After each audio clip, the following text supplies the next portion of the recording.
अस्सलामुअलैकुम रहमतुल्लाहि व बरकातुहू। दोस्तों, इस वक्त मैं मौजूद हूँ नागन चौरंगी के पास। यहाँ पर इंक्रोचमेंट का जो ऑपरेशन है वो जारी है।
ये लोगों ने बनाए हुए हैं। आगे आगे जो है ना, जो रास्ता है, गुज़रने का जो रास्ता है वो जो है ना लोगों का बंद किया हुआ है, जिसकी वजह से तवा जा रहा है इनका।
सामने बोर्ड नज़र आ रहा है आपको, airport Gulistan Jauhar Nipa north Karachi Surjani town, सामने नागन का ब्रिज है।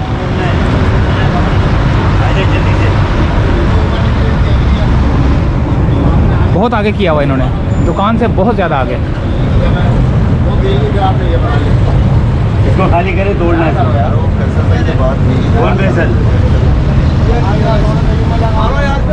से बात कीजिए भाई।